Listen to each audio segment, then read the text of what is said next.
Good afternoon, everyone, and welcome. Welcome commission members, members of the public and the press who are joining us through the PAcast feature. And of course, we are here on Zoom with commission members. Commission members also, we don't need any input yet, but I'm going to continue to drop the Mentimeter connection in there. And that's really something I can use to kind of make a couple of housekeeping notes right here. I should first say my name is Paul Caulfield. I'm delighted, along with my friend Keith Chase, to help in the proceedings and with the facilitation and the gathering of data for the TROC. Thank you. It is an honor, continues to be. We're recording the session. I know the system probably told you that, but in good practice, I'll remind you of that.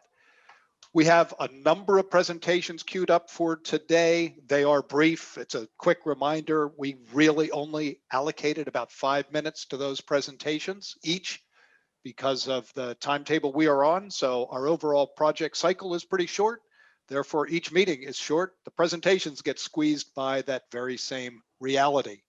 You should now see my screen showing that the only things you really need to know if you want to speak, and especially those of you who are presenting, you can find your unmute button, and we'd love to see you, as we do see many of you right now. Thank you. That's on the video mute there.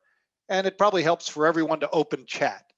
We will open Mentimeter and actually officially use it as we do our presentations, but until then, and even during then, if it's more convenient, feel free to enter information into chat. Our friends at the department take quite a lot of care in making sure that they are rounding up the questions, comments, data calls, and so forth that may emerge on the various needs for information. So today's agenda, I'll hit the objectives in just a moment, then we'll hear from our chair, and we'll do a little look at the schedule. But there's the roll up, the multimodal to transit, mileage-based user fees, MBUFF, we're now calling it, vehicle registration, both tolling and taxing scenarios, local, and then the PSP funding item. We will have a briefing today from Jenny. Jenny Granger will present kind of an overview of the multimodal and its needs and revenue sources and such. We'll wrap it up. We've reserved about 10 minutes for members of the public who can make comments throughout the session, and those who could only join by phone, I will invite to speak in the 10 minutes we're going to reserve toward the end of the session, close to 3 o'clock. So today we want to work on refining the options that we've been looking at, evaluating. Thank you, those of you who have gotten together and kind of put your heads together on the options as the basis for what ultimately, eventually, will be recommendations of the TROC. And we want to expand all of our consideration of that whole multimodal transportation entity, all of the needs and opportunities presented by that. You'll see something similar next time around for highway, but we're going to start with multimodal. So I can come right over to Secretary of Transportation, Yasmin Gramian, also chair of TROC, secretary. I could use both your titles. Thank you, Paul. Good afternoon, everyone. Welcome to the 4th meeting of the Transportation Revenue Option Commission, or TROC. We have a very full agenda today, so I will keep my remarks brief. Again, thank you to the work group leaders and the members for all the coordination and efforts in preparation for today's meeting. Today's multimodal briefing by Deputy Secretary Granger will underscore the importance of the Commonwealth's multimodal transportation system for moving people and moving goods. I will share some closing comments towards the end of our meeting about our work as a commission over the next several months. Thank you again for being part of this important conversation. Now let's get started with the first order of business, and that is to approve the minutes of April 29th meeting. May I have a motion to approve the minutes of April 29th? This is Amy, so moved. Thank you, Amy. Do I have a second? This is Paul. Dan Hassel. Thank you, Secretary. We have a motion, we have a second. Does anyone oppose to carry on the motion? I hear none. Motion carries. So back to you, Paul. Thank you. I sure appreciate that. Thank you. So here we are in our May, first of two meetings in May. So just to bring that up, we're really trying to get to those initial recommendations. They're very much focused on the revenue options themselves. Our work groups did a lot of work in the background, looking at areas of need, exploring other data they would need to continue their considerations. Today, we've squeezed everything into a look at the options preliminarily.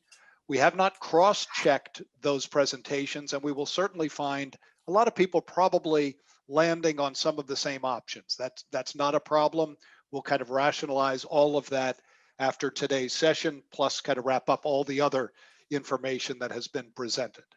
So we're going to move right into those work group reports. You know, these were really formed rather informally, but they've been doing a lot of work trying to get their own heads around what the opportunities really are to fund the kinds of things you see in the pictures here and many more in our varied system. So be aware that Mentee will be open throughout the session, and I'll advance it. So just to give you a quick look, it's open. This will be the first ideas and feedback.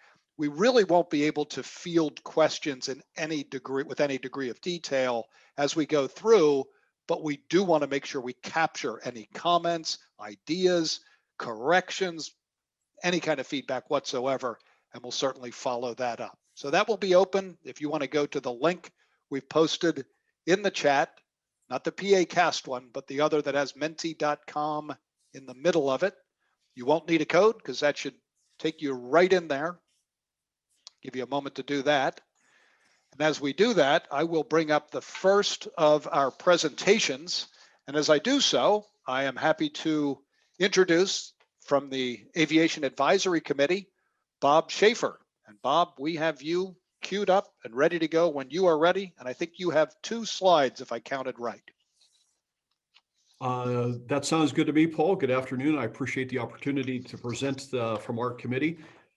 So I'm the lead for the multimodal, which involves aviation, rail, bicycle, pedestrian. We also had planning and DCNR and a contractor on our committee. Keith Chase served as our scribe, and without his efforts, I'm not sure that this would have all been doable. He certainly gave us a lot of help and direction and did it in a minimal amount of time. So being appointed to this by Paul and Keith, I assume, was after last meeting's presentation, gives me a feeling of how a voice contestant feels being notified they're going to the live auditions. Realizing that the modal deputate would be the professional following me, it just gave me shivers down my spine, thinking, holy cow, we got to do this right. So we've hopefully got it right. We have it listed here. Some of the things that came out as part of it, the validation from rail and aviation, we felt that there was validation and that the need was there. The bike ped folks thought that there needed to be more validation on their part, that the dollars that were included weren't near, what they should have been. So they were looking for a little bit of clarification there. We need to have a clearer picture overall of what some of the limits were that were included in the TROC. So as Keith said, then you went on to the second option and some of the revenues that we had included, and you can see those listed there. I won't read down through them, but they involved both rail and aviation and some different options that were there. We did think that corporate taxes were not necessarily a possibility as that would possibly drive businesses away. And then on the special considerations and concerns, one of the things that I did want to bring out was that on the bike ped folks, they thought maybe staffing wasn't just exactly right. Another item was the environmental protection. Trying to work within all those guidelines certainly makes the permitting process significantly larger and more costly. And how could we look at maybe fixing something like that? Project expenses. to reduce the cost of each project, looking at rail freight, for example. They rely on prefabricated bridges and so forth. And they were wondering why we couldn't look at that, in some other facets of our transportation industry. And then one of the other things was technology advances. There's a lot of opportunity with transponders and so forth. If we want to track where vehicles and trucks and so forth are going, that there might be opportunity to do that with technology. And then I think lastly, one of the things I wanted to bring out that's not in our slide is that, to be cognizant of anything that we might impose a tax on, would that switch it over to another source? And would we have to deal with a separate issue there? For instance, if it were rail and switch to truck, or vice versa, truck back to rail. And I think with that, Paul, those are the few comments that I had in addition to the slide that you have in front of us. And I appreciate the opportunity to speak on behalf of Multimodal, and thank you. Thank you, Bob. And you've set the standard for being concise. There are the two slides, and I did toggle once between them. I'll just drop down to your second slide. And as a reminder to everyone, we're really looking at both long-term and short-term options, and the taxonomy, if you will, I'll go back one more time, is that of what these folks think are the high potential revenue sources. So this is input to all of you, and everyone can comment on everything. But this group took a look at what they consider to be the high potential, the ones that really might get us somewhere on this path. And then that kind of rolled out to limited and even no potential. And Bob, of course, brought that out. So I'll toggle over briefly and just see if we have anything coming in. Got some other ideas coming in on Mentimeter. So lots of other ideas, that's great. I'm going to advance this right away so you can continue to put things in chat. It's going to take us to the transit revenue sources for our next consideration, which means we must be going to transit revenue. And it's time to hear from SEPTA's General Manager, Leslie Richards. Hey, everybody. Good afternoon. I will try to follow Bob's lead and be concise as well. And I think he did a great job. I just wanted to highlight a few things. A lot of these short-term and long-term revenue options have been discussed before, and I'm sure will be discussed before with other group reports.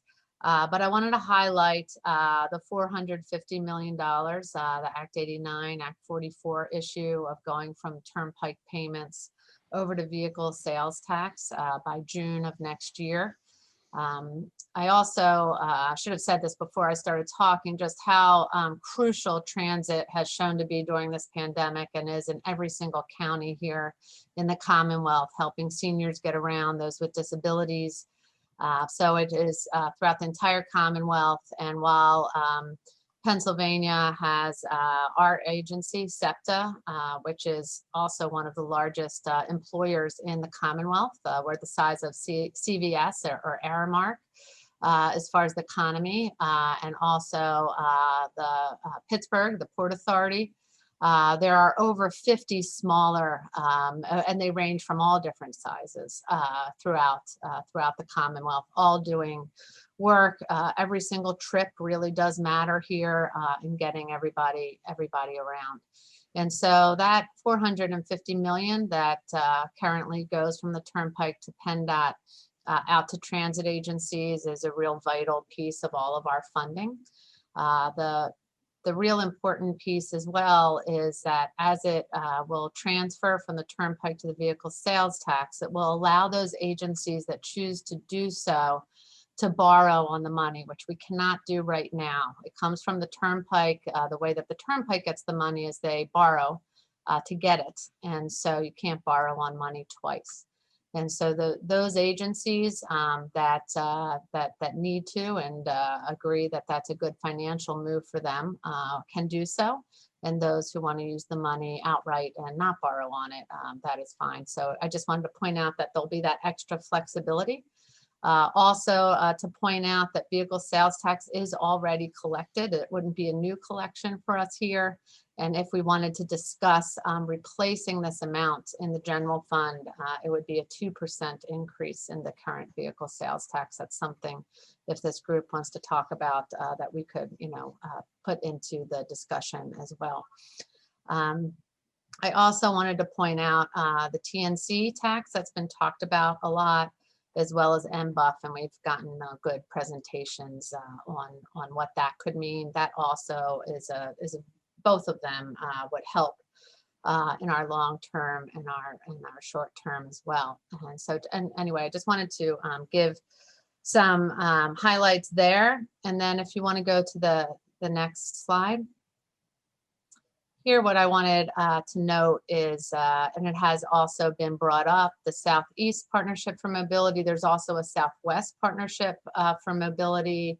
And I just wanted to remind everybody who was involved on that. So that was PennDOT, it was the Turnpike, it was Transit, it was also business leaders, local elected officials, including county officials. And it was everyone pulling together, recognizing that transit is tied to the economy, as is all transportation, and what we needed to do to help work on this economic driver throughout the Commonwealth. And so there's a list of ideas there, and I know we've also gone over that, and that report has been made available for everyone on TROC. I just wanted to highlight that. And the last thing that I wanted to add, which I thought is interesting. So last year in 2020, there were 18 referendums across the United States on transit. 15 out of 18 of those referendums passed. And they passed in conservative areas as well as not so conservative areas. So in areas like Wheeling, West Virginia, or Durand, Michigan, they voted to fund transit. And again, 15 out of 18 referendums passing during a pandemic, I think is very notable. And just wanted, again, the lists of what that included. Some were sales tax, some were property tax, some were extra fees, some were, you know, registration fees, vehicle sales tax that we're talking about. And just to know that we're not alone here in Pennsylvania, that other states are looking at it, other regions are looking at it. And again, just wanted my last sentence to be that people believe in funding transportation and transit even during this challenging time. And looking forward to the further discussion with the other TROC members. And just thanks to everybody on this working group for pulling together today.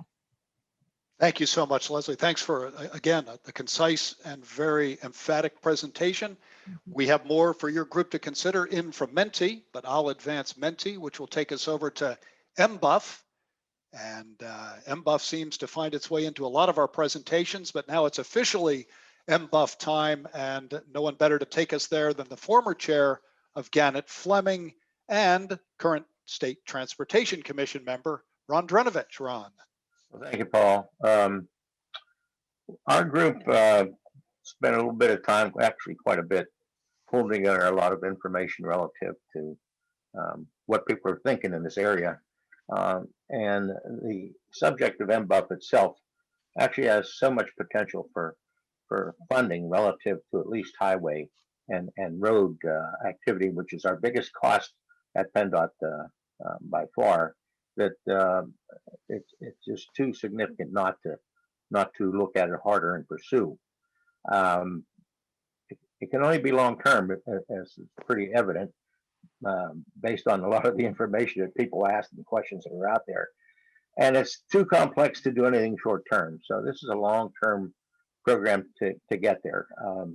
In the process of looking at the issues and we developed more than 24 items, all from places like Mentee and other sources, all expressing issues of concerns and very few negatives, very few don't pursue, but a lot of questions on the things that have to occur in order to permit it to occur. The biggest ones were education by far, to get buy-in of the public, to understand the industry and the mechanics of what might happen here and why. A cost to manage and collect a process that right now is done through the oil companies, and that's through the input from Rebecca Oiler and the truckers. There's like 270 sources of payment versus 270 million cars out there that you need to get funds from, and that's an issue. Privacy is a big question. People don't want people to know where they are, and you need to know where they are, or at least how many miles they're driving if you're going to charge them by the mile. And the other one is national and federal involvement and other states. Engaging other states in this is crucial. It's more important to Pennsylvania, perhaps, because we have a very high dedicated fuel tax that some states are only at 20%, and they do a lot of funding out of the general funds, and it doesn't. This is not as serious an issue when those funds go down as it is to Pennsylvania, certainly. When we developed these 22 dozen items that came up as a subject, the other thing was obvious that they generated other questions. A lot of this stuff came out of some of the T-Rock stuff earlier. And we look at this group and recognize that we are a very diverse bunch with very different interests, but we're here on a common subject. So everyone has a different concern from a different point of view. So anything that we can gain more in input from everybody through Mentee would be appreciated.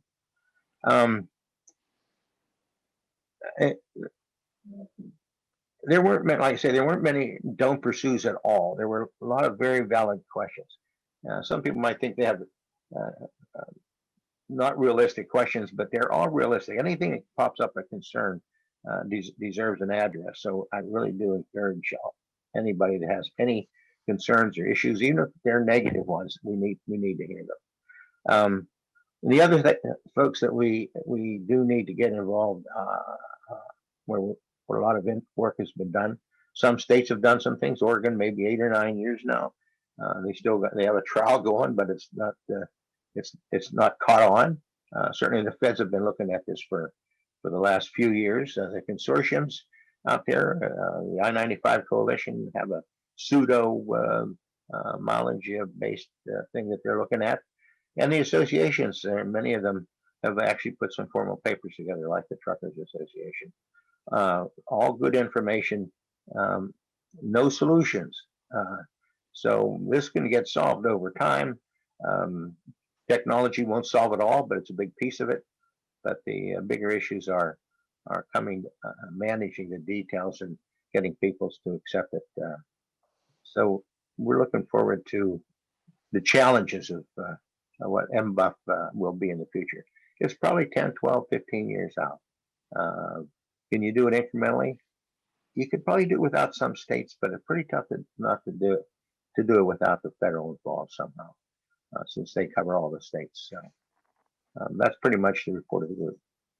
That's excellent. And Ron, just right on cue, a number of other ideas came in. Some of the challenges that you will face, of course, we'll pull all these together for our work groups, but also for everyone in the commission, as well as all the background information our work groups assembled in their own consideration. So everybody will get access to everything. I probably should have said that up front. So we're going to turn our attention to vehicle registration fees. And from the just mentioned by Ron, the Pennsylvania Motor Truck Association, we're going to hear from Rebecca Euler. So Rebecca, you're up on this one. All right, thank you. Our group did not have an opportunity to meet this past week, but we did exchange the template, which was circulated around. So I have a little bit of an update on some of the exchange that Ted and I had, Ted Leonard, and I can give you an update on where we are in our discussions there. So generally, I think we discussed that increasing registration fees is a policy choice. It has to be weighed against other options when we're talking about validation of need. But we even have to, as I talked about last time, dig into what raising specific registration fees individually, what policy choices those entail as well. So fees should be imposed in proportion to the cost responsibility of each class. Hybrid and electric vehicles should bear the same responsibility as conventional vehicles for their impact on roads and traffic congestion. And consideration must be given to the potential additional burden that drivers have to bear, such as the sudden increase in fuel prices. So those were some of the high level things. Because there's been a lot of suggestion that the commission wants to see how other states compare to Pennsylvania. I know this comes up frequently. we did take a look at where Pennsylvania stands with vehicle registration fees. And I can tell you, so I'm going to start with trucks. But we have in Pennsylvania a $2,361 registration fee for a typical five axle tractor semi-trailer combination. The surrounding states we have around here, only West Virginia is higher. We are higher than New York. We're almost twice as high as New York, actually. Higher than, I'm sorry, New Jersey. We're almost twice as high as New Jersey. We're higher than New York, higher than Ohio, higher than Virginia, and only West Virginia surpasses us at $3,235. So when I talk about the individual policy choices that are involved with each of these registration fees, increasing truck fees only makes Pennsylvania less competitive for trucks to drive in. Out-of-state trucks already pay apportioned fees for their registration. So I think I covered that in the first meeting where we discussed this. They are paying apportioned registration fees. So, but should it become too expensive to operate a truck in Pennsylvania, operators may just stop driving in Pennsylvania, and we'll have fewer trucks to deliver our goods for Pennsylvania businesses and consumers. Registration fees increases for trucks will only increase the cost for in-state trucks that don't have to, register as apportioned. So those in-state trucks, if the fees go up, it will impact them directly. And many of those truck drivers are small businesses.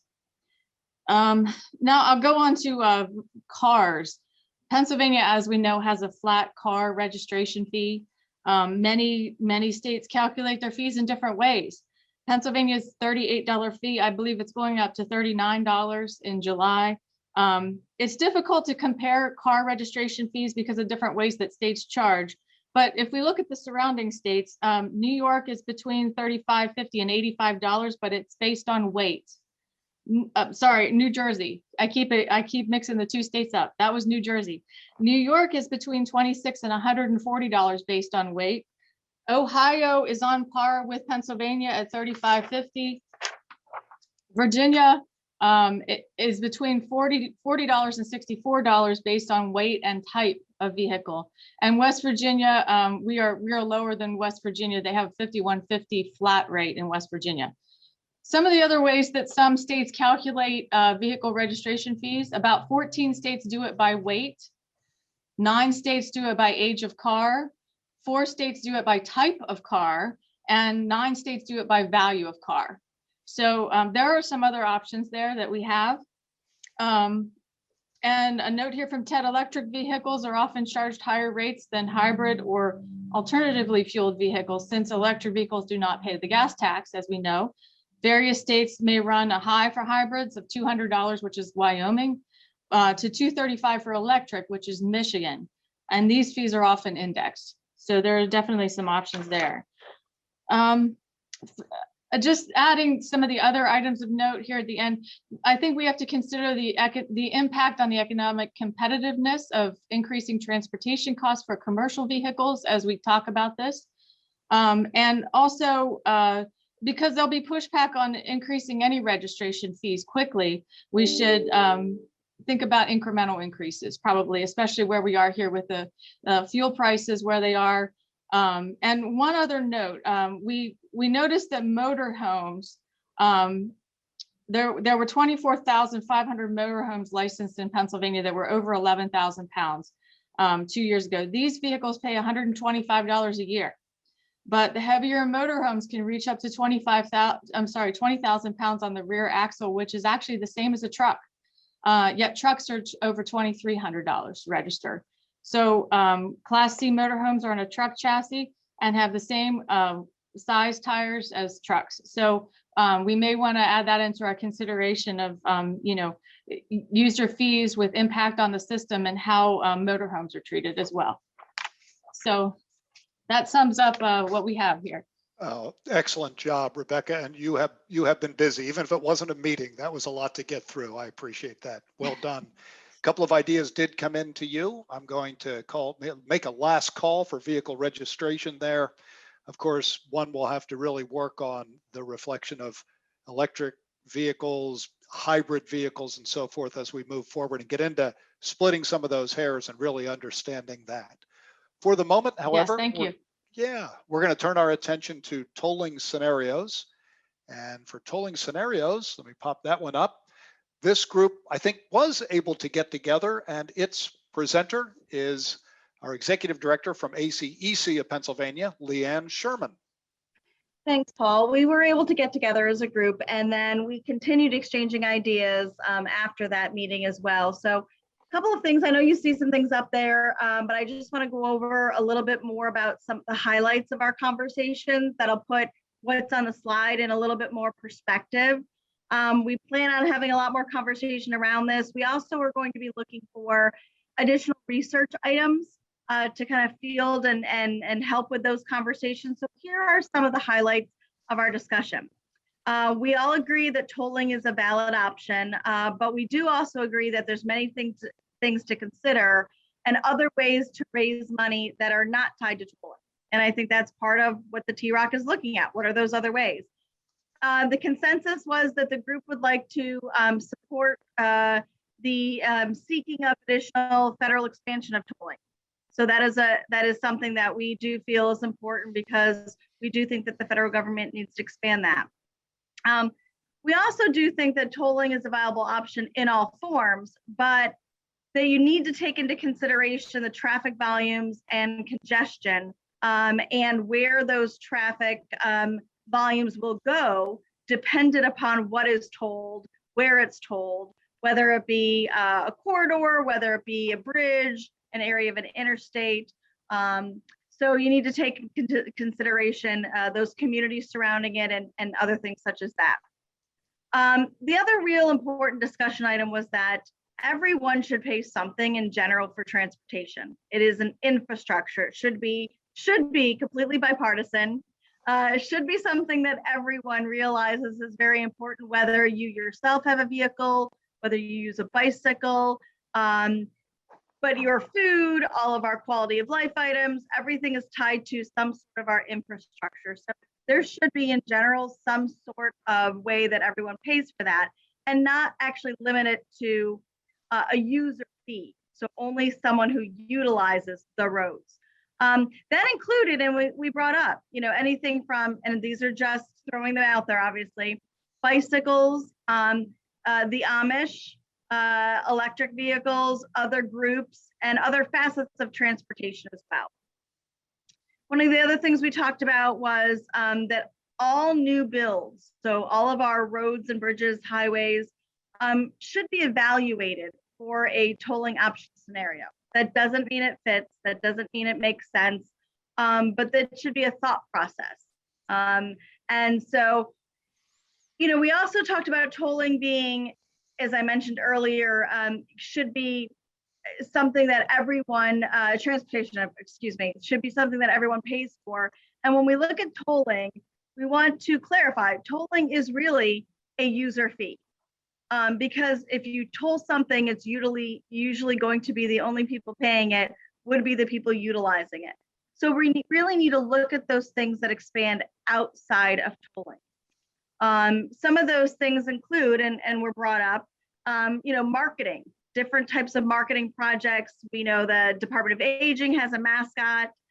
There might be different types of marketing or things that could be sold. If there was things such as encouraging gift tickets or anything that's done with lottery, or maybe some things that are done with the Turnpike on easy passes, any type of way that we can utilize marketing or sponsorships should be considered. One other thing was talked about, although very briefly, and this was in our exchange of emails after the fact, is taking a look at currently, the Turnpike, obviously they toll their road. So learning from lessons learned at the Turnpike with relation to collecting those tolls. What are the challenges? What are the successes? And they've been able to work very diligently on making sure that they are collecting tolls from those users. And that's something that if we're going to start to toll, we need to know, is it going to be something that is done by a plate? Is it going to be something then that needs to be collected after the fact? What is that rate of collection? I know Mark provided some statistics actually this morning in a meeting we were at, that 85% of the users, and Mark can correct me if I'm wrong, but 85% of the Turnpike users use Easy Pass. And that allows for them to collect 93% of their tolls, which is great and above average. So how does that relate to when we start tolling things? How can we ensure that the collection of tolls is actually going to occur? And then a few other quick little things would be that if there is tolling, you know, the flip side of that is to consider some kind of passes or discount program, maybe for local businesses or people who have to utilize those roads or those areas due to some specific things such as a business or delivering product if they need to get to a business on the other side of a bridge. We're not saying what the answer is, but what we're saying is that there should be some consideration, especially to maybe lower income or more rural areas that are around an area that is tolled. And then the final note is, you know, we want to be sure that whatever is told, it's done for the right reasons. But it should always demonstrate that there are improvements to what is being built or rehabilitated or you know, currently being maintained and the reason for the toll. We want to make sure the public and taxpayers can actually see the use of those monies being done. But we've got a lot more to talk about. There's a lot more information that our group wants to gather. But I do want to ask if Mark had anything he wanted to add. Mark Compton. No, Leanne, I think you did a great job. I think you very comprehensive. Great job. Very good. Thank you, Mark and Leanne. Thank you to your whole team. And we will toss some provocative thoughts to you as well from Mentimeter, as I see have come in here, Leanne. So of course, this will be some other things to consider. And thanks for your kind of promotional mindset as well. Really interesting. We will move next to something that really serves as a kind of common denominator for many of the options that we've begun to consider, that of taxing scenarios. So a difficult topic indeed. However, we have the right leadership to take us to that from the Department of Revenue, Secretary Daniel Hassel. And Secretary Hassel, I'll note that I actually have 4 slides. So if you want to stick to them, you can just tell me to advance by saying next, and I'm here at your service. All right, thank you, Paul. Yeah, our group had a couple of very good and in-depth discussions on this. And just in terms of general principles, I think that this group came together around the idea that the preferred way to raise transportation funding is from sources that are related to transportation itself. Obviously, we have the gas tax now, but other, you know, if we're going to shift to something else, then we ought to make sure that that the new sources are in some way related to transportation. In part, I think that is more likely to gain public support. If, you know, currently people know that, okay, I don't like the fact that there's tax included in my tank of gas that I buy from my car, but I think it's accepted because they know that it's dedicated to roads and bridges. So keeping on that same theme and maintaining that level of public support, I think, is important. So in our discussion, we talked about the MBUFF. We've already covered that, so I won't spend a lot of time on it, just recognizing that it is more of a long-term solution, some years away probably, with a number of questions that have to be solved before we get there. So you probably need sort of a short-term plan as well as a longer-term plan before things like that would come online.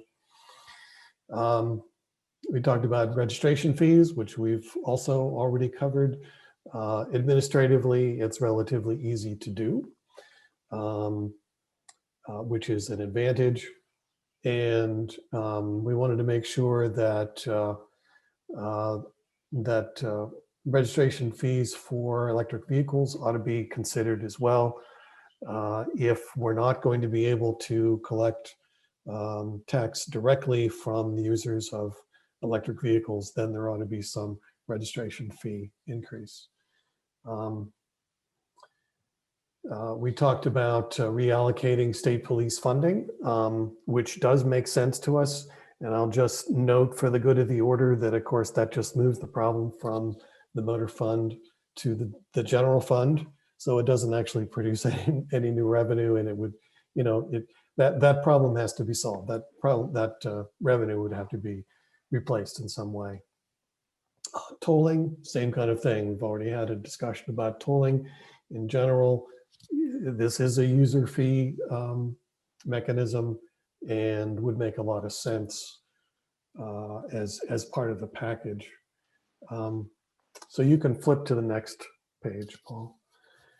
We had a conversation about the gas tax, and especially if we need to maintain the gas tax for some period of time. I know that the governor has set a goal to get away from the gas tax over time, but before we get to the point where things like MBUFF are available to come online, it may make sense to shore up the gas tax.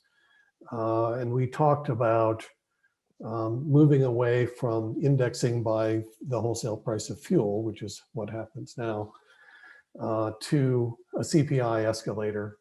In the short run, this would be a gradual increase, but over a period of a few years, could begin to shore up this revenue source and make sure that that it's not simply a flat and declining revenue source while consumption of fuel is going down. We also talked about motor vehicle sales tax, already been mentioned, could be dedicated to transportation as some states do. Again, creates a hole in the general fund that would have to be replaced. We talked about personal property tax. Some states have this kind of tax. It might be an annual tax on blue book value or something like that. Could be collected through the registration process. Could be an entirely separate process, but that would ask of the revenue department, putting in a new process if it is something that we're going to do, or at PennDOT, same answer, but it is a potential. We talked about the sales tax on motor fuel. Currently in the statute, it's very clear that sales tax does not apply to the sale of motor fuels. And if those prohibitions were repealed, then the 6% sales tax statewide would apply. It would be 8% in Philadelphia, 7% in Allegheny County. And it would present a challenge to the state revenue department to ensure collection of the sales tax at thousands of gas stations statewide. So that's a consideration, but essentially what would happen is that because of the constitutional language, which dedicates excise taxes on fuel to highways and bridges, then we would be required to segregate this source of sales tax and make sure that it gets transferred into the motor license fund. Next page, Paul. We talked about congestion fee pricing, really just a sort of a variable rate toll that I think has already been mentioned. And we had a conversation about the ports of Pennsylvania, Delaware River Port in particular, but also Erie and Pittsburgh, looking at greater administrative coordination and tax and revenue on and from the ports could also be coordinated within the state. Other things that have come up, we have put at the bottom of the list because they're not directly transportation related. Of course, personal income tax, parking taxes are currently a local government revenue source, and so probably we don't want to pile on there. And then at the bottom of this list, we've put some other things that seem unlikely sources for transportation funding: cannabis, severance tax, And the shipping excise tax that's been discussed here, you still have constitutional concerns about that. And if it's unconstitutional, it doesn't raise any revenue. So I will stop there, Paul, and turn it back to you.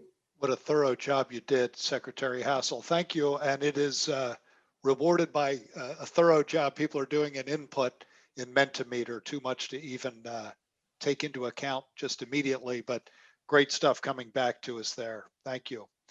So we're going to move on to local solutions, and we'll bring up that PowerPoint there. And by my count, we have, just as a reminder, 3 slides for local solutions. And I believe this will be handled by our Allegheny County Executive, Rich Fitzgerald. Rich. Thank you, Paul. Yeah, you have the slides as you'll put on there. And we had a very robust meeting last week with a lot of good input. And obviously knowing that the needs of each community is different. And obviously beyond just roads, bridges, and transit, you know, some of the things that need to be in part of the consideration regarding traffic signals, landslides and sinkholes, how we deal with stormwater that affects our road systems, trails, biking infrastructure, rail. So these are things that, you know, depending on the community, each ones are going to be different. We also wanted to be part of a solution with funding and revenue. You know, there's going to be a baseline amount that the state, there'll be statewide, and obviously federal, as the federal infrastructure bill moves forward. But, you know, the communities might have additional needs that go beyond those baseline. And if they can come up with local revenue sources that they could activate, they can be part of it. And maybe even to draw down additional funds from the state and federal government, regardless, depending on what those needs might be. And the question then becomes, you know, at the county level, do county commissioners impact this or raise these revenues with a vote, a revenue vote, and or some of the smaller communities might not have the wherewithal, so it could be done more at the MPO and RPO regional level, where they come together to decide that they want enhanced services and enhanced infrastructure and transportation and are willing to do that. And we, couple of committees, I know SEPTA Director Richards mentioned this early on. There was some work that was done a couple of years ago in the Southwest and the Southeast, looking at all the local options, or many of the local options that could be part of that. And, you know, they really could range everything from sales and income taxes to local car rental, port alcohol, parking, enhanced MBUFF above in which the state puts on, additional fees of registration and or licenses, hotel, tire fees, tolling issues that might happen locally, additional transit, ride share and extraction tax that can be done again locally for things that go on, even naming rights that might be worth looking at if that's part of what goes on, utility fees, broadband fees. I mean, it could go on and on to where you look at different options, but these options could be done locally, where the local folks would decide how they, in essence, are going to raise fees and taxes and tolls or et cetera on themselves to be part of that. We also think that the formula that was put in place in the 1930s on what local municipalities get needs to be looked at again. That was done based on population and road miles back in that day. It hasn't really been changed in almost a century. How we deal with highway occupancy permits that are now oftentimes paid by local municipalities, local taxpayers, might be taking a look at having the developers put those in place. How rideshare companies that deal in certain communities, how they can be, those impacts can be dealt with and paid for.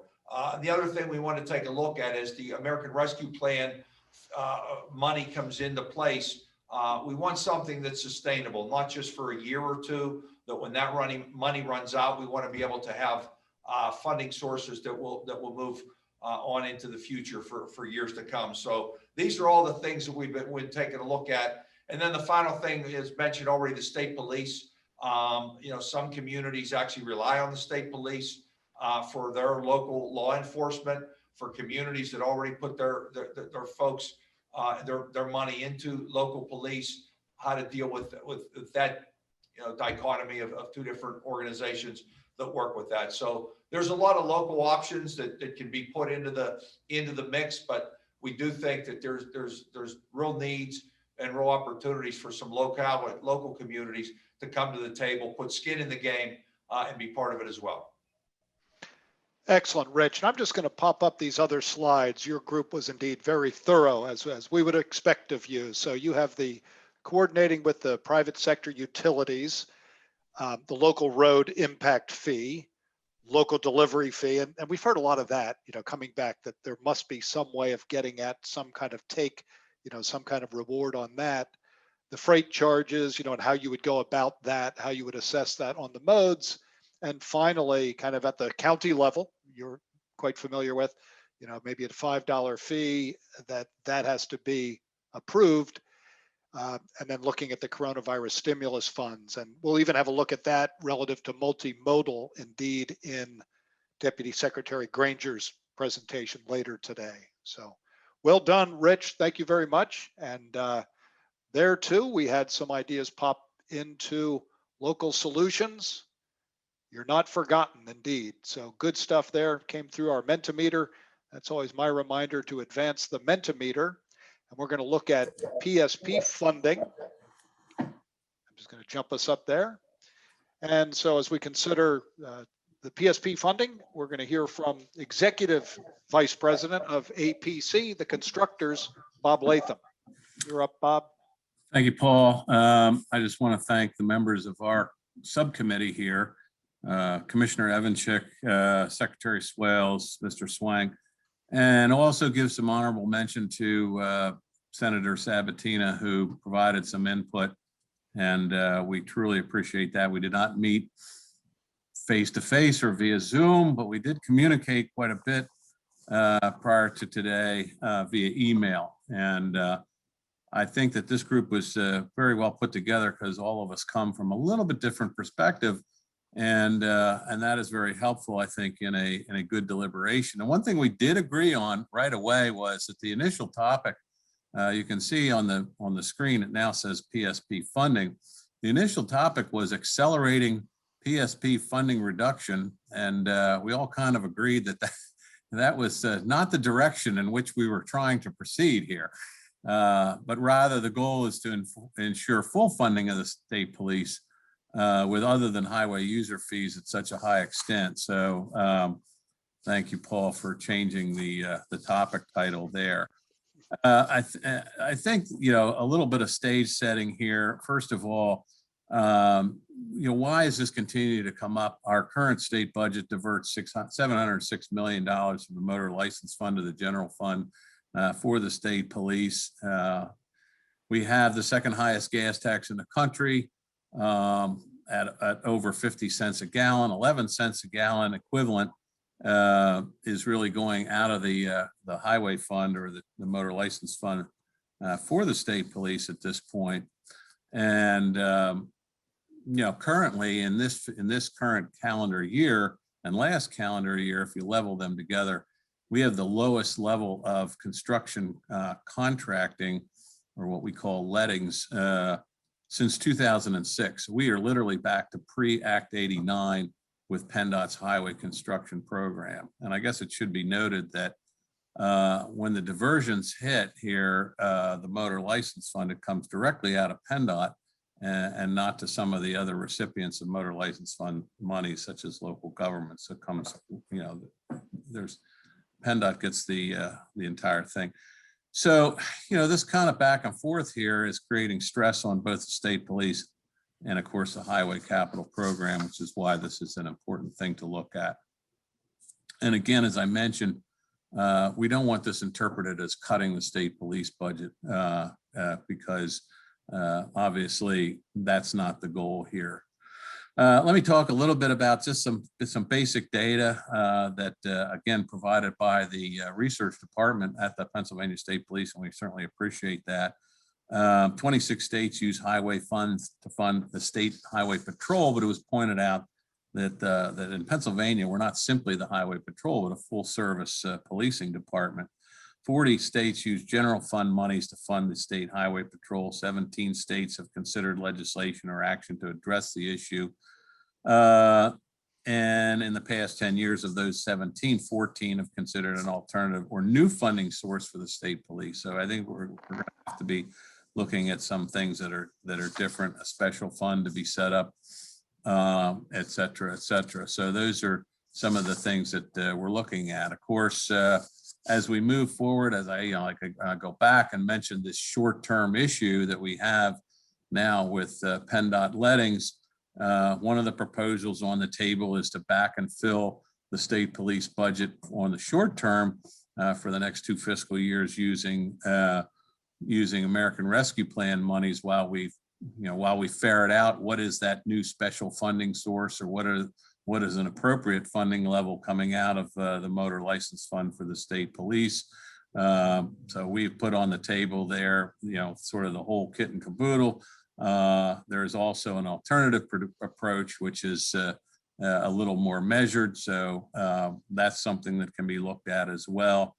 Again, one of the things that we talked about was, and it's been mentioned here before today, and that is assessing some sort of fee on municipalities or residents of municipalities who do not have a local police department and rely on the state police for their funding.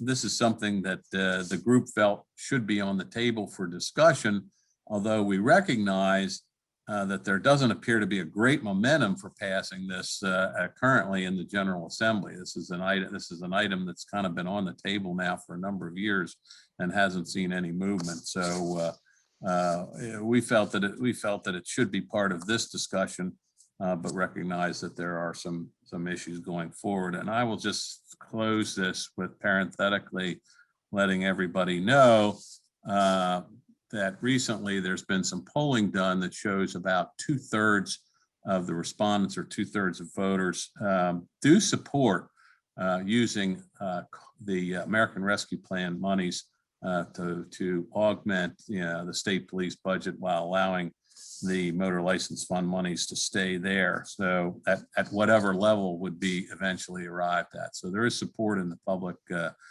for making sure that that can happen. Again, I want to thank the other members of the committee.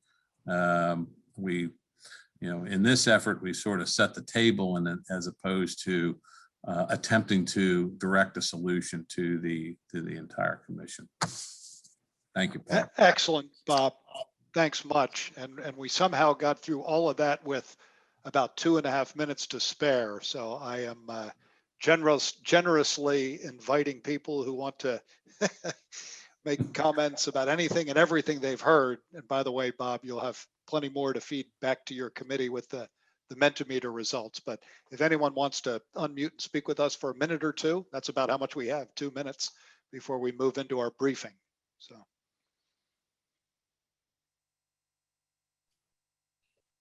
This is Howard Cohen. I would just suggest that when we look at anything having to do with a sales tax increment, as we have in Philadelphia, that we not think in terms of just the county or municipality, but that we think in terms of the region, because it's just too easy to slip over City Avenue to gas up your car in Montgomery County and along Route 1 in other counties. I just think that we need to extend the thinking of regional taxes rather than just those for a given municipality or county. Thank you, Howard. Appreciate that.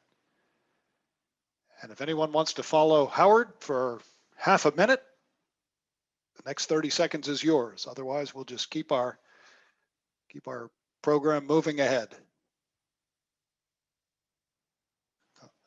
I should thank all commission members, because you were all assigned and you were all ultimately involved in helping to formulate all of the information that got us to where we are right now. So I will open up a Mentimeter that I'm just going to call open forum. So as we consider What we're going to talk about next with our briefing, just any kind of information can go in there whatsoever.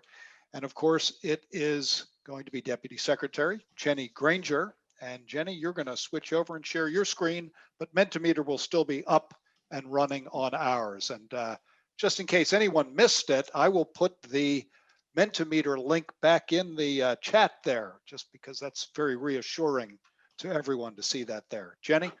Okay, can you all see my my screen? Okay, great. It's wonderful when technology works. So let me get this going from the beginning. So again, I think you know, we're trying to resolve or address a lot of different funding situations. Obviously, highway bridge is a key component of it, but holistically, you know, it's not just highway bridge, and I think the secretary has made that clear. It's all modes. So today we're going to talk about. Let's. Jenny, do you want to go to slideshow mode from beginning there? Yeah, let me see. I'm trying to see which. There we go. All right, I was trying to figure out which screen was going to advance it for me. Right. So today I want to just to give. Looking at the background, so maybe the Oh. if you can switch the screens to the one that does show you the full slideshow. Just because I know we have some animation built in there. There you go. From the beginning? I'm sorry. This is it's probably on your other screen. Yeah. Oh, it is. Hold on. Let me see if I can. Probably swipe it across. Yeah, we're hoping. Okay. Well, you guys can see it now. Move. We're not seeing it in slideshow yet. Oh, I'm sorry. No, that's okay. No worries. You might be able to swipe it and just kind of slide it across, kind of grab it at the top border and slide it from your other screen. That's what I usually have to do. Yeah, from beginning may work. All right, let me go to that from beginning. And if it's on your other screen, see if you can swap it, or even stop sharing and try it again from the right slideshow.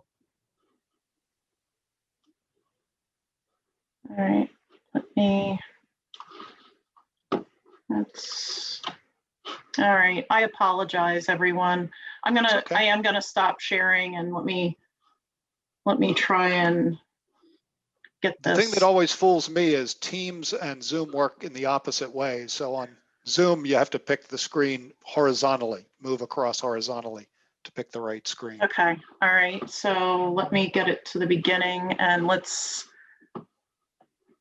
try this again. Now I'm not seeing the ability to share. Oh, there it is. Okay. They hide. They always hide from me, I know.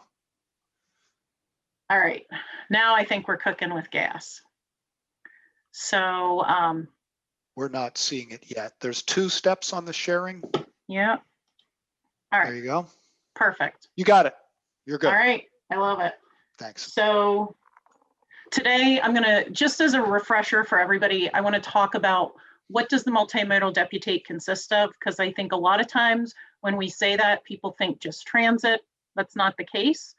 I want to go over what are our budgets. Basically, what does each bureau spend within a year, whether it's grants or operations, what that dynamic is, and what we're seeing for the long-term forecast. So I think Bob Schaefer mentioned early on, there was some discussion about we probably aren't forecasting enough for some of these modes, especially bike ped. So when I talk about this, I think the important thing to note is ownership.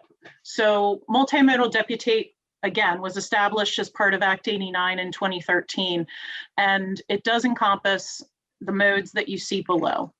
So a key difference between the multimodal deputate and the highway group is that we own less than 1% of this infrastructure. When I say we, I mean the Commonwealth through the DOT.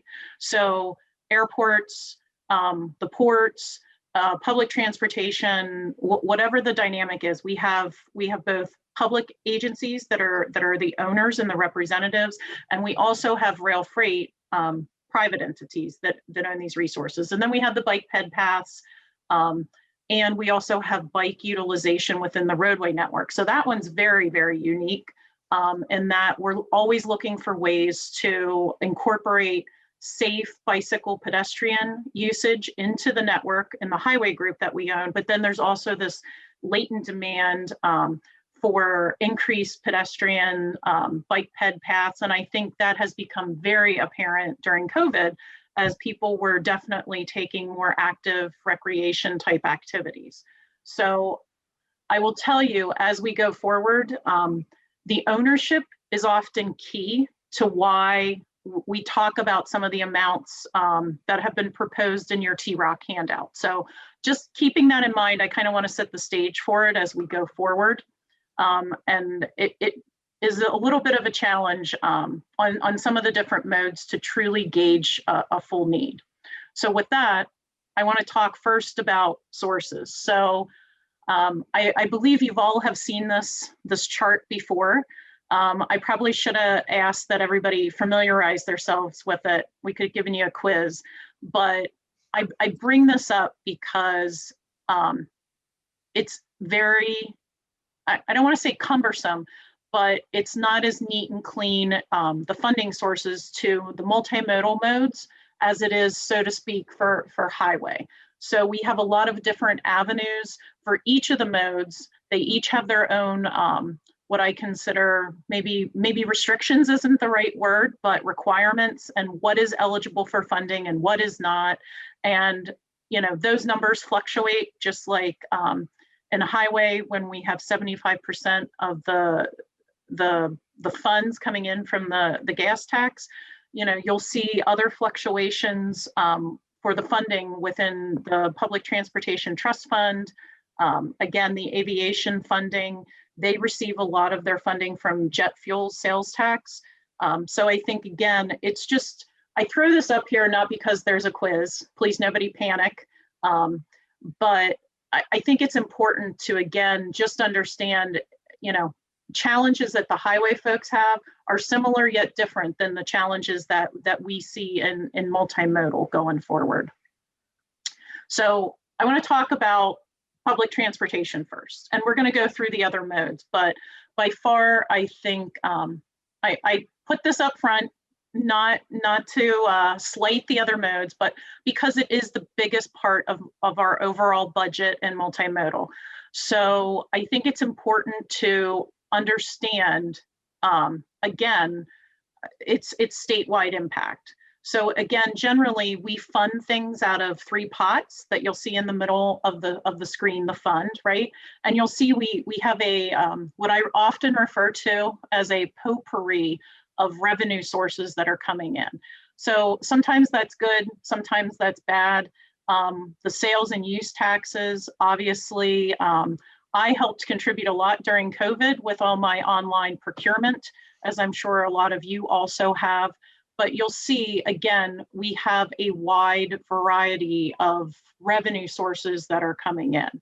So I think, again, I know we've shown this a lot before, but understanding how all that money comes in and where it goes is important. So I think just one thing I want to call out on this slide is you'll see the PTC payments. So the $450 million that legislatively through Act 89, the Turnpike pays the department each year, you'll see gets divvied up between the multimodal fund and the Public Transportation Trust Fund. So I think that's an important thing to note. And then as far as how is it used, I think it's important to note how those programs can be impacted going forward if there is a change in that funding. So that leads me into my next slide. So just as a reminder, again, for those of you that were around with TFAC back in 2013, this is not news to you, but for others that have come into this process, again, these have been the general progression of acts. And according to the existing legislation, this is what is scheduled to happen next July 1, 2022, is that the Turnpike's contribution would be reduced to $50 million, which I know makes Mr. Compton very happy. and the motor vehicle sales tax would pick up the additional $450 million. So just keep in mind the budgets and the numbers that we're talking about today assume this money, whether it's motor vehicle sales tax or there's legislation to change it, that is included in our baseline analysis. So just to talk about, and again, I mentioned public transportation funding is the largest pot of funding within the multimodal deputate. So this just shows you some of the funding that comes in. This is not all state funding. You'll see we have numbers, just like we have abbreviations, right? TROC. We have federal fund numbers for everything, 5311, 5310. Those are federal dollars. And I will tell you that the state dollars that we are able to obtain through Act 89 and those other revenue sources allow us to maximize the federal dollars that are available to us through our state match. So again, I don't expect anybody to memorize any of this, but it gives you a perspective of the amount of funding. Again, it is our biggest, as far as revenue streams, bureau within the Commonwealth, but I think it's also worth noting that there is public transportation in all 67 counties, a fact that I am very, very proud of. So whether that is a fixed route or fixed route and shared ride or any combination thereof, I think it is an incredible accomplishment to be able to say that publicly and across the nation. We are in the top states, in the top 3, I believe, definitely the top 5, but I believe we're in the top 3 of states that provide extensive public transportation to our citizens. So, all right, so let's talk a little bit about public transportation needs. So again, somebody asked me, Jen, how did you come up with this number?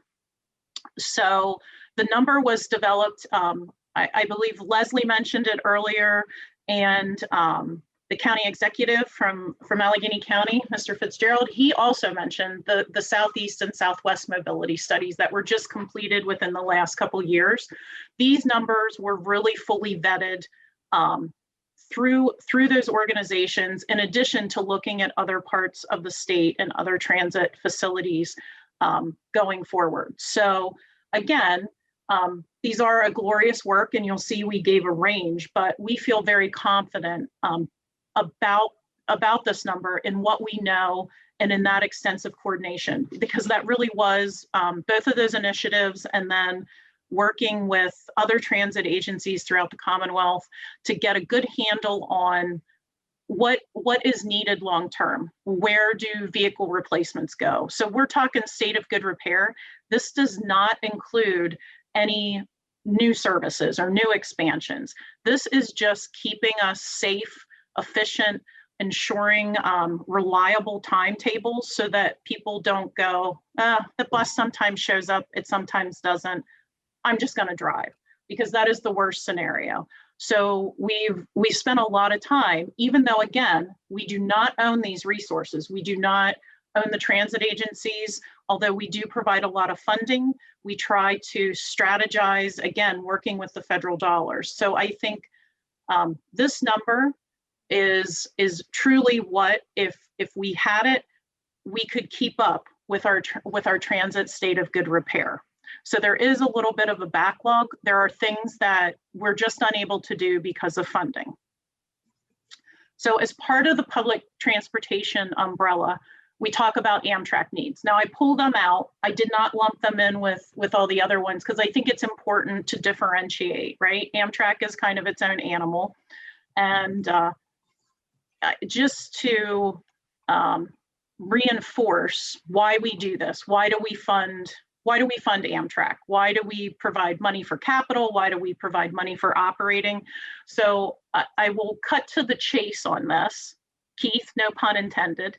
The operating money, according to PREA, which is federal regulation, we, the Commonwealth, are required to pay for Amtrak service less than 750 miles.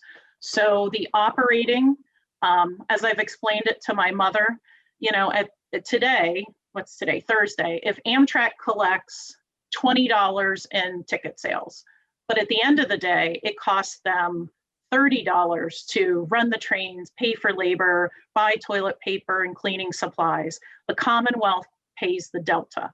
So the delta is right pre-COVID was $16 to $20 million a year.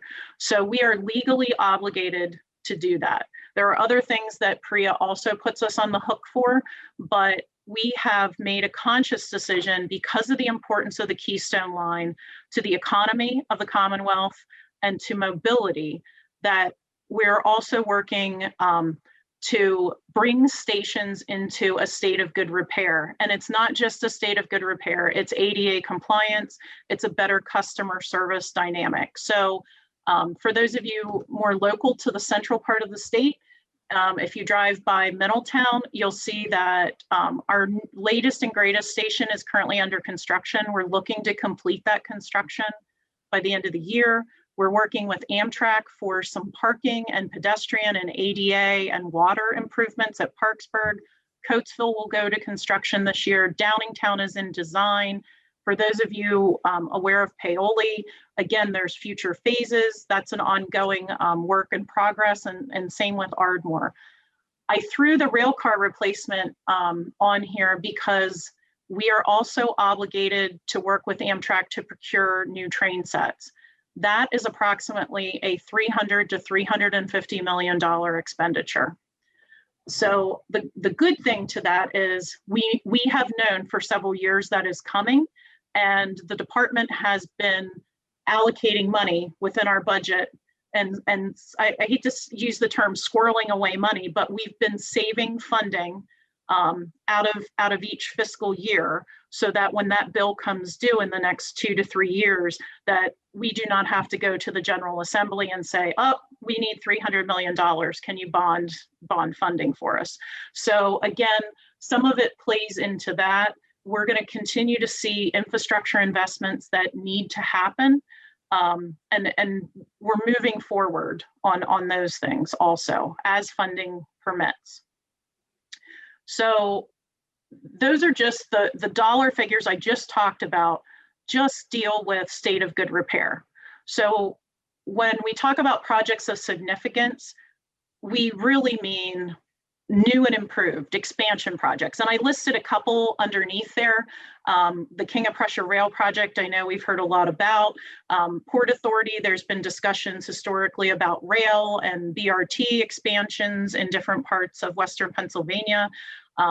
We are also currently working with Norfolk Southern and Amtrak to identify what are the costs and capital improvements associated with expanding Pennsylvanian service, and ultimately, what kind of funding would we need to improve stations as we work our way from the east to the west on those lines to improve that service. So the numbers you see before you, again, we gave a range, and a lot of that is timing and planning, but it would be an additional funding in order to go above and beyond just the existing systems.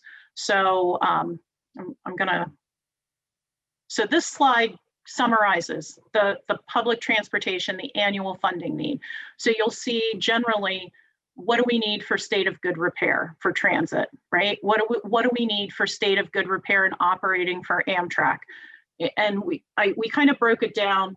Again, the projects of significance, we currently get about $1 billion in state funding, and that does, I wanted to make sure you all were aware, that does include the 450, the turnpike funding. So unmet need, we're looking at 600 million to $1 billion shortfall to address all the needs, all the kind of the projects of significance that the agencies have already identified. That doesn't include a lot of projects that I think you all have heard about, such as Reading to Philly passenger rail. So these are just, this is a constrained list also. I just wanted to kind of explain that a little bit more also. All right, so we're going to talk about aviation. So these are the funding streams, again, that allow us to provide capital grants, to our general aviation airports and commercial airports across the Commonwealth. So you'll see, our numbers, they're not ginormous. They're significantly smaller than public transportation, but I do believe that we maximize those dollars as much as we can. Now, the reality is, do we have enough? No, we absolutely don't. And COVID impacts, yes, they are adversely impacting our grant funding. So we were able to award projects this year, but going forward, looking at a reduced aviation jet fuels tax, we are anticipating, as we're watching the budget numbers and working very closely with fiscal, we are anticipating a reduced amount of projects that we will be able to grant next year. So I have on there additional annual need 10 million. Now, Bob is probably, I don't see Bob on my screen, but he's probably like, slithering down in his chair, because I will be honest with you, 10 million isn't going to cut the statewide demand. I think there was just a report that came out maybe 2 to 3 weeks ago, and there was a study done analyzing the nationwide need for airports, and it was in the billions. So my assumption for this, just like my assumptions for public transportation and the other modes, is that what can we do within the staffing and the programs that we have today? So I made these additional needs, right? We kind of calculated, Tony McCluskey and I sat down, went through the program, talked about funding and match. With the existing program, assuming there's no changes to our program, assuming that there's no additional funding for staff, we feel that an additional $10 million a year would have a significant improvement and benefit to the aviation community within the Commonwealth. Is it going to solve all the problems? Absolutely not. But we do believe this would have a significant step up in helping different entities advance their capital programs. So you will see generally, we are able to spend and grant out about $30 million a year between state and federal dollars. And again, so a $10 million boost to this program, again, would have significant impacts. But I did constrain the ask based upon those factors. So I offer it up as we go through the rest of these modes. I am more than willing to, and I believe the secretary would be too, or anyone on the committee, willing to accept if anybody wants to increase this ask, but I just want to make sure everyone's aware of kind of my methodology on how we pulled this together and the numbers that were in the materials sent to all of you. So let's talk about rail freight, ports, and waterways. So, and listen, just because they're sharing a slide does not mean we like them any less. We were trying to, Paul kept telling me I had too many slides, so we were consolidating a little bit. So rail freight, those entities that come into the Commonwealth are privately owned freight railroads. Again, we are able to allocate anywhere between $40 and $45 million a year within grants. Some of those dollars come from our Act 89 set aside. So that Act 89 boost in 2013 really substantially helped the rail freight group. So again, based upon the constraints that I mentioned, we sat down and talked through it. Based upon the applications we see come in that we're unable to fund because we don't have enough money, and based upon the existing staff and programs we have in place, we feel that an additional $10 million would really go a long way to help our rail freight providers across the state in maintaining that important rail infrastructure. So ports. So if we were all in person, I'd give you a quiz. I like people to tell me, and it's partially because I instruct at the university, but what are the 3 ports in Pennsylvania? So everybody knows Philadelphia. We have Erie, and last but not least, Pittsburgh. So our average annual spending is about $9.5 to $10 million. Again, thanks to Act 89, we were blessed with set aside funding that really has allowed us to assist those ports with much needed infrastructure improvements in both Erie and Philadelphia. Within Pittsburgh, it's a little bit different dynamic, but Marianne Bucci does an amazing job in coordination with the Corps and really helping to get the word out. And you know, anytime we can help with that initiative, we try to make that happen. So legitimately, again, we sat down and we talked, and just based upon what we know, and that doesn't mean it's all encompassing, we're looking at an unfunded need for those three ports of $140 million for the next 5 years. So again, based upon our existing programs and our staffing, we proposed an additional $20 million to keep those programs moving in the right direction. So, you know, I know Philiport has their own strategic plan, and that number would not even touch all of that. But I think, again, knowing what we know, this is a realistic number for the department to move forward with. But I will tell you, if anybody wants to bump that up, we will absolutely support that. So last but not least, bicycles and pedestrians. So again, this is a very unique mode because, like I said, we have bicycle and pedestrian users on our roadway networks, both PennDOT's and the local systems. So that's an interesting dynamic. We historically, I think, for many years did not include them as users. So we collectively, the department, and I know it's one of the secretary's priorities, Yasmin, you can chime in, is to make that more user-friendly. So we try to incorporate improvements in through the highway program as budgets allow and as projects come up for renewal. Also, as part of Act 89, the multimodal group did receive a $2 million annual budget set aside. And I'm going to be honest, while we were ecstatic because it was the first time we received dedicated funding, at the same time, it does not touch the need. So we have so many great nonprofits and organizations that own and maintain bike ped trails from a recreational perspective, or that folks use those to get to work. And I think, Bob, I think you mentioned, Sarah had said, you know, this annual need could really be $100 million. And I don't disagree. We completed an active transportation plan, and I think that it's very true. It could be $100 million, but I will tell you, because again, we do not own those assets, the trail systems.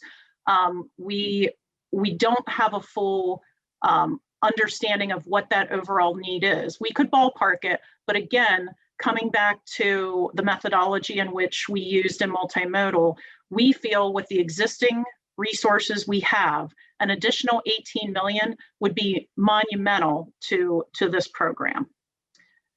So with that, let's talk about long-term forecasts. So the demand for transit, I know it's down. I've talked with numerous elected officials. What's it looking like? I know Leslie and I have had numerous calls, and I'm sure Leslie has spoken with many of you about the return. Public transit isn't going away, and I think when I talk to people, COVID clearly has demonstrated that the folks that are transit dependent. And a lot of people will say, well, those are the poorer populations. And yes, they often are. But I will tell you that I have many friends that live in Philadelphia that have made a conscious decision. They don't want to own a car. So they are also transit dependent. And I think I can't reinforce enough how proud I am of all the transit agencies that worked hand in hand with the department during COVID, as we had, you know, situations we had never had before, to make sure people, these essential workers, were getting to their jobs. Whether it was the grocery store, or we had an egg hatchery in Lebanon, Reading area. or we would have had, in addition to a toilet paper shortage, we could have had a great egg shortage. So I think all of that definitely plays into the dynamic going forward.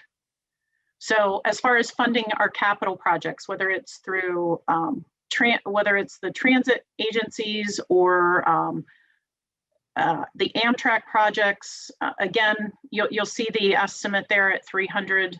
I'm hopefully optimistic it stops at 300, but I'm not always so sure. So it's not every day you buy a train set. So it's very hard to comparison shop for that. But, you know, again, making sure that we have local match for these capital projects is incredibly important going forward so that we can maximize the federal dollars.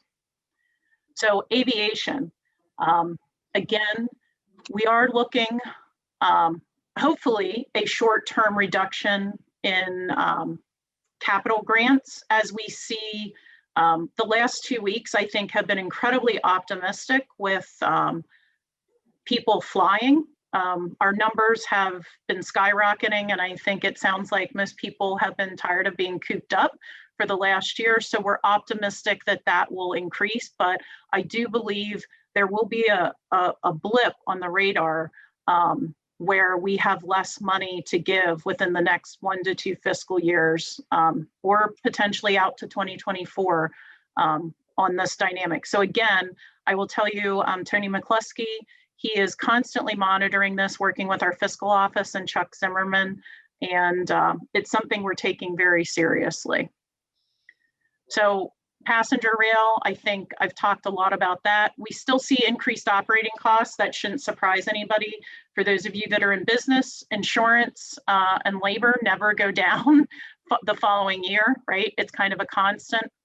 But we are working very hard with Amtrak and coordination to keep those percentages within reason. So I also wanted to mention, and I think I mentioned it earlier, the expansion of new service support. So the Commonwealth, you know, we support passenger service, but the reality is at the end of the day, we can only do what we have funding for. So we're going to be looking at the increased Pennsylvania service. People have already expressed desire for increased frequencies on the Keystone line. So generally we're running service. We stop at every station about once an hour. We've received requests for expanded service later at night, earlier in the morning. And we talk about consideration of new service. So I mentioned the Reading to Philly project, only because I just had a call about that this week. So again, those kinds of things we have been having the conversations with, but we do not have the funding availability to move some of those initiatives, especially the new service, forward. So just something to keep in mind. And then we talk about ports. We have some projects. Again, Philiport is working diligently, again, to densify, basically do more with the existing footprint that they have, because obviously they have some landlocked issues. We're working to bring things into a state of good repair, especially with Erie. They just are working on a seawall project that I just got a briefing on this morning from the staff, and it's absolutely fabulous. So we've been looking at a lot of great things, and with the existing funding we have, we're very, very slowly ticking those off. But I will tell you that again, we envision a need for safety-related things. Some of these things are not just a project that you can put off to the next year. They are safety-related. And bicycles and peds. So I think this area has the most ability.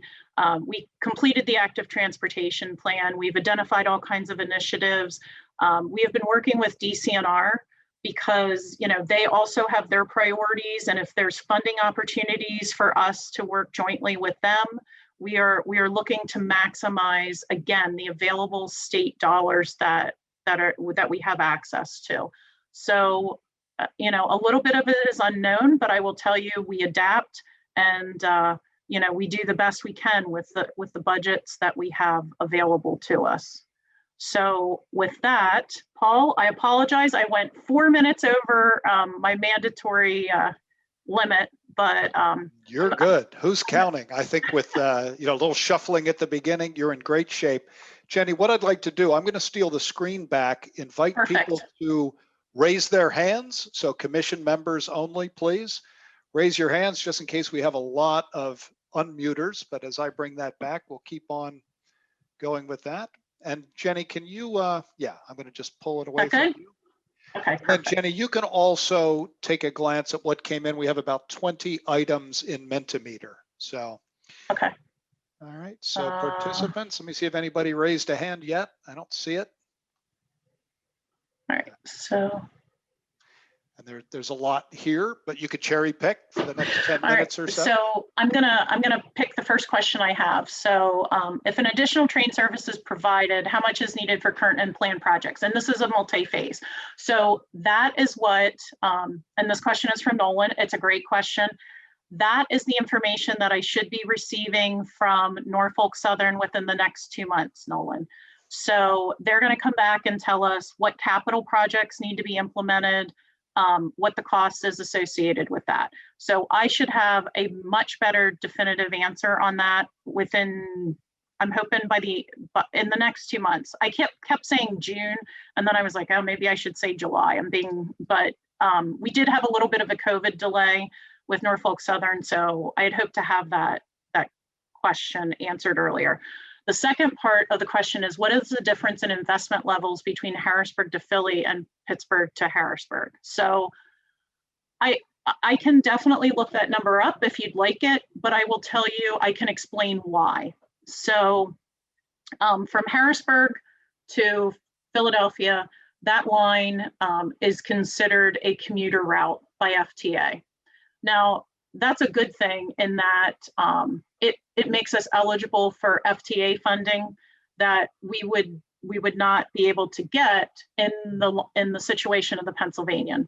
So because the Pennsylvanian is considered an intercity route and that falls under the FRA jurisdiction, that puts us in a different funding pot for those improvements. So if we want to do improvements from Harrisburg to Pittsburgh, we either need to get FRA grants as they become available, which are not nearly as frequently as FTA grants, or we need to use all state funds. So we have invested in some improvements and studies, but they have, I agree, if that's where you were going, they have been lesser and smaller in nature. And I think one of the reasons why some of the ask is because we acknowledge that there is again, a demand for improved passenger service on the western part of the state, and again, station improvements that would need to be completed. So I'm gonna, hopefully that answered your question, Nolan. What about other lines? All right, so what about other rail lines, Reading, Allentown, Pittsburgh to Erie? So I will tell you again, we're aware of the desire, so to speak, and some of these studies that Jeff, you put in the box, I know are more advanced than others, but we, the Commonwealth, are unable to initiate any additional studies because we do not have the capital, or we do not have the operating to advance any of those expansion services. As we move forward, let's see. I'm not. And Jen, there are a lot of them on the open forum in Mentimeter also. Oh gosh. Sorry. Yeah, my eyes are not. Hold on. I can highlight them, but then I'd be picking favorites. So Jeff, you asked about what's in the proposed federal infrastructure plan. I will tell you that I'm not intimately involved with what is in there. I know that Amtrak has definitely put forward a very robust program. They've been talking to us. You know, how is that shared with the states, with the state supported routes? So I think that even I'm optimistic for the western part of the state too, although I don't by any means think it would solve our problem, that they would be providing additional funding to FRA to put out grants. So the other challenge with the western part of the state is that it's not just Amtrak, it's a Norfolk Southern property. So it's a whole different level of coordination that has to ensue. So, okay. Jen, I popped one up here, maybe because it's brief, but okay. P3 for public transit, we might get a lot of Ps in that if we do it, but has that ever been a consideration?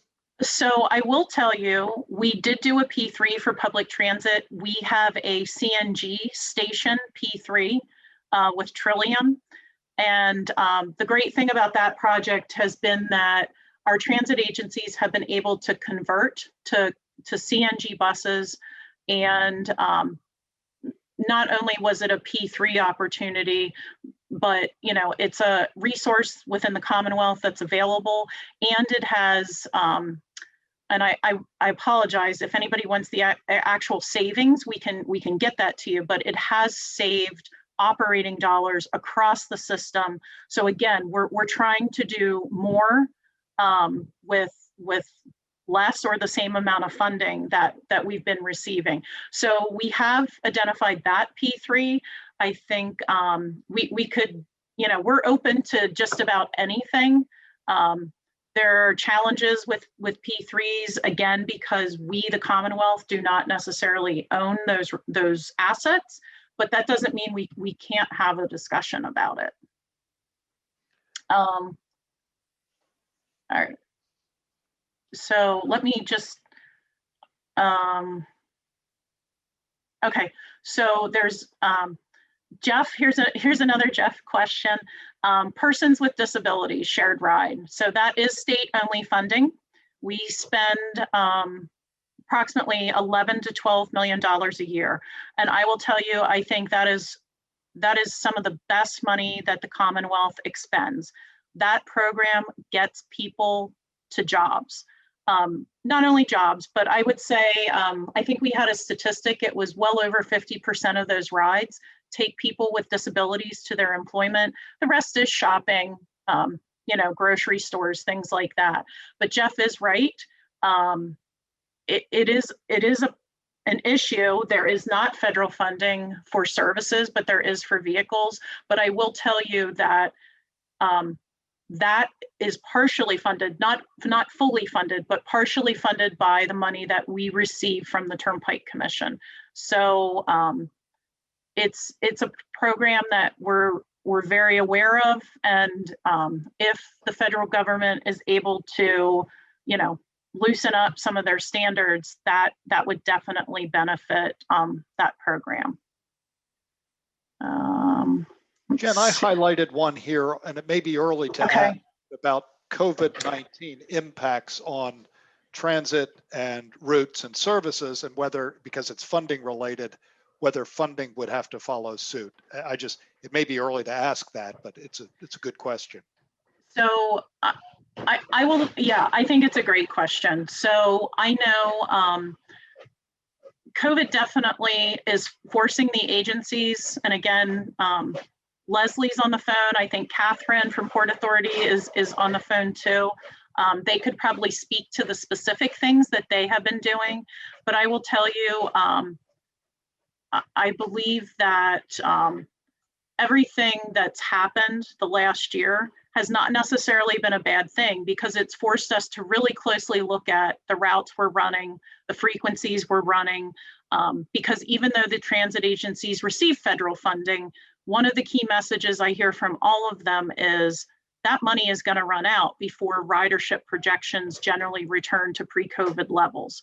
So I don't know that the funding necessarily needs to change, although that may be part of it, but I really believe it's been a good thing. It forces us to reevaluate how are we best serving our constituents.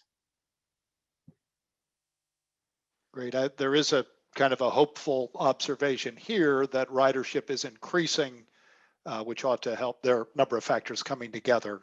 I don't know that that demands a response, but I just called it out. It's an absolutely true statement. We see the increase. It's slow and it's incremental, but it's very promising. And I think that's a combination of, again, schools reopening and people getting vaccines, and we're slowly starting to see ridership on the trains. Although I think holistically, not only within the Commonwealth, but the other states that surround us, everybody sees their bus ridership coming back much more quickly than the rail. And I think, some of that is going to be long-term trends too. So I was asked up in Erie last week, how are you acknowledging like the difference in commuting or teleworking?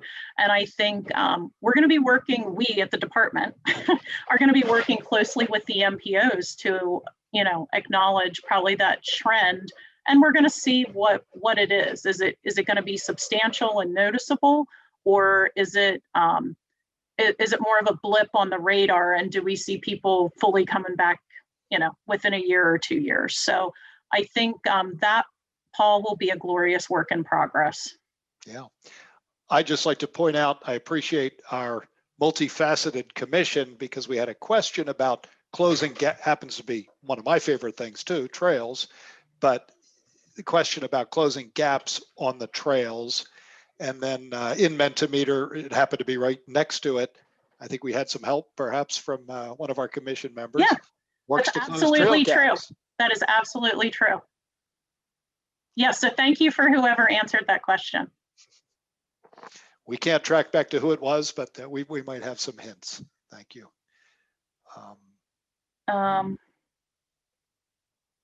Sorry, Paul, I really can't see these. I thought that might be a bit of a trick, and there are quite a few, and we just have a few more moments. Okay. Again, if anyone wants to unmute and speak, I just don't want to throw one at you that at this point is just too hard to answer. No, and again, I can definitely, if you forward these to me, I can definitely provide responses, and then we can send it out to the commission. Yep. Okay. Yep. How about if I just a note that I think would echo something you said a moment ago. Can you see it when I blow it up, Jen? Yeah. Regional solutions, raising funds may be part of the whole transportation puzzle, that the MPO, RPO folks be authorized. It's a very general point, but I think it was worth mention here or highlight.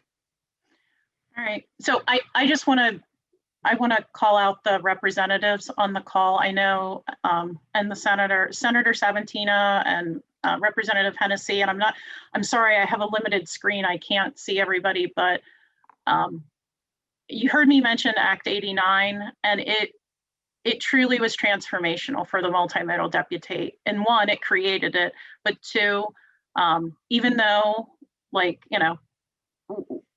we are still asking for more funds, it's the first time that we really had dedicated funding. And I can't thank all of you enough for that, because it really allows us to plan and implement and move forward on a lot of great projects.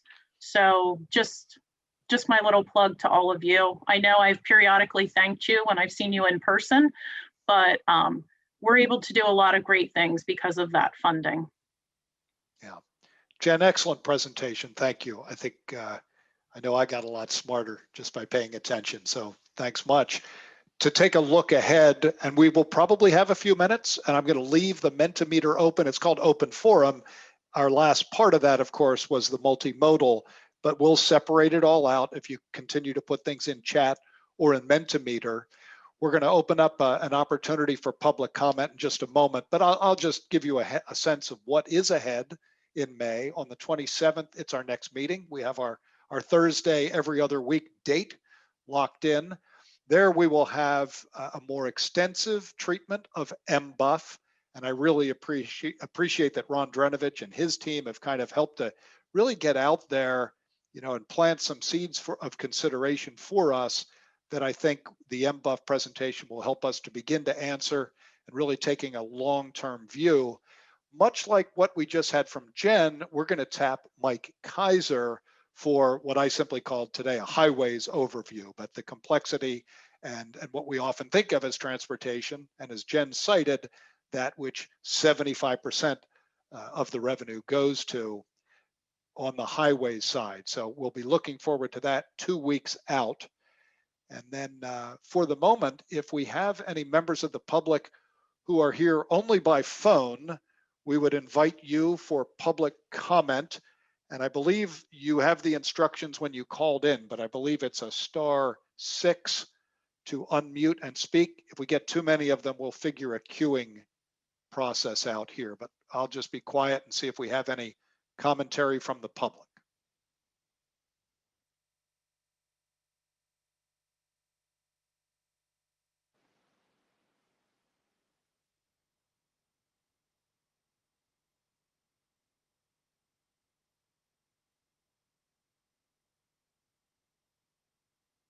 Well, we did chart out and we did allow 10 minutes for that, but we're not going to have 10 minutes of dead air on my watch.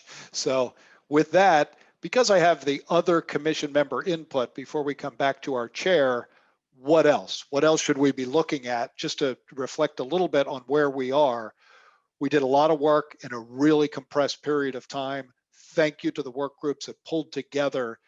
They provided a lot of information that has to be compiled and then has to be kind of cross-checked. You know, I think we're finding a lot of solutions are popping up in the different work groups. So we've got to take a look at and understand where the emphasis should be. But this will be a busy couple of weeks. We'll immediately be compiling that information, providing it to all commission members so that next time around, we can really start to turn the corner toward which of these options really are going to make sense in the recommendations. And we know you asked for additional data. We know that you asked for some explanation of components of the need. So we certainly will be tuned into that as well. But otherwise, what else should we hear? And as I said, the Mentimeter is still open, but if anyone wants to speak with us before we go back over to Commission Chair Gramian, now is the time. Paul, this is Amy. I've seen multiple chats over the several sessions that we've had about the Biden administration. Have we made any headway of getting someone from the Biden administration to talk about what's in their plan long-term? So I'll look to maybe Jenny or the secretary in that role, secretary, as to whether what the connection is with the Biden administration or. So if you follow the news, Amy, Secretary Buttigieg was in Pennsylvania and we had a chance to talk to him about the American Jobs Plan. They're very optimistic about what they've proposed, but obviously the devils are in the details and how much the plan is going to be and what's truly an infrastructure and transportation part of the plan. So there's a lot of negotiations going on. As you know, the Senate Republican, they proposed their own plan, which is about 25% of what was proposed by the president. And the focus is really around transportation mostly and some infrastructure. So we're still anxious to see what comes out in terms of what we will receive on there were a whole bunch of questions on how much we will receive for highway bridges and transit system. Again, this is something that we have the numbers from the Biden's plan on how much has been allocated for highway section and how much it's allocated for. It's about 115 million to modernize bridges and highways, streets. There is about 85 billion that's allocated to modernize and expand transit system, 80 billion for rail infrastructure, 25 billion for airports related funding, 17 billion. We can make those numbers available to you. But again, these numbers are part of the president's plan. What we will receive at the end, it remains to be negotiated, obviously. So that's the latest I have. Thank you, Amy, for an excellent question. Thank you, Secretary. How about others? Paul, this is George Wolf. Yes, hi, George. I'm wondering what we're doing in trying to put into the Surface Transportation Act in Washington, which, as you know, has to be reenacted before October 1. And that really is the pot that puts the glue into all of these different programs. It affects everything that we were talking about today in one way or another. So I think it's critical that we pay serious attention to that. Thank you, George. Surface Transportation Act, its reauthorization. Yeah.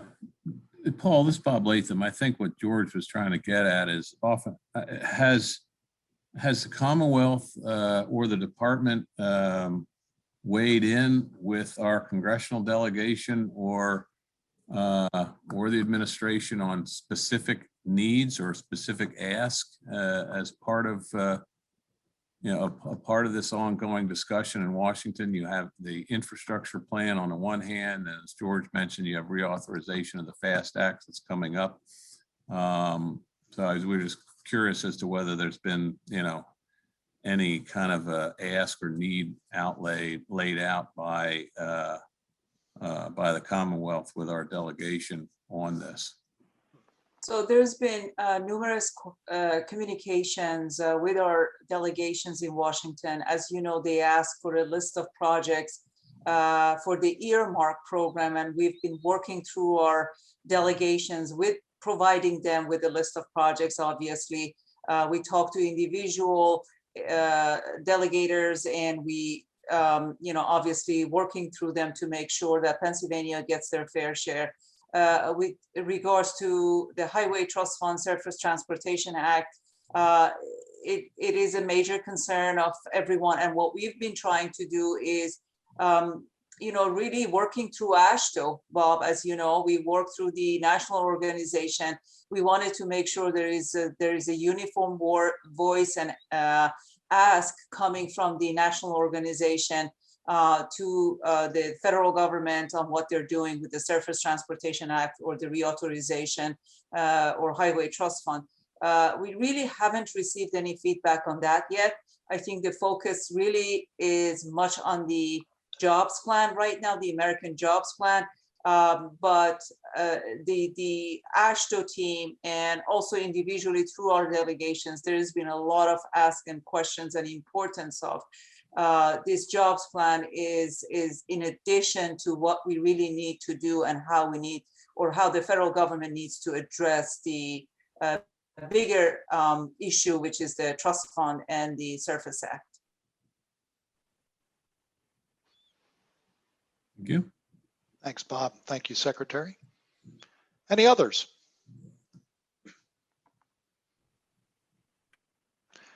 Well, Secretary, you had the floor, and this tells me you have the floor again. So you probably don't need your picture. We can actually see you. So I'll just give you these pretty pictures from morning on a bike trail to afternoon with rail and an evening for pedestrians here. So that will be our parting shot. Chair Gramian. Okay, so thank you very much, everyone. Great presentation, thoughtful and very provocative ideas, all extremely valuable and will be part of the follow-up from today's meeting. As Paul mentioned, we'll have two presentations coming up at the May 27th meeting. One is on MBUFF or mileage-based users fee, and the other one is on highways and bridges. These briefings will help TROC members to build a strong foundation and shared understanding for our ultimate recommendations. Looking ahead, our June meetings will be dedicated to completing our analysis and drafting our recommendations. Our July meetings will be dedicated to reviewing the draft report sections of the TROC report as we reach consensus on our recommendations. Also, I'd like to remind you, the public comment period for the PennDOT Pathways Pell study is open until June 1st. The Pell is very important to our work in TROC because it sets a framework for helping us evaluate various funding options. And we have a comprehensive virtual public meeting on our website at penndot.gov/funding. Also, we will be hosting a town hall meeting for Pell on May 25th. Information is available on the website. it bears repeating that TROC has a stewardship responsibility to shape the direction of transportation in Pennsylvania for decades to come. That legacy will require the best from each of us over the next 2.5 months. I know this is a short amount of time to make a lasting impact, and our efforts and engagement is critical, and it's truly appreciated by all of us at PennDOT. If you have any questions, please don't hesitate to reach out. Any thoughts, any suggestions, anything else we should be looking into. We welcome all the comments and all the feedback. Thank you, everyone. And thank you, Paul and Keith, for facilitating such a great discussion. Have a great day, everyone. Thanks, everyone. Signing off as we started, right on time from TROC Studios. We really appreciate your input. Well done.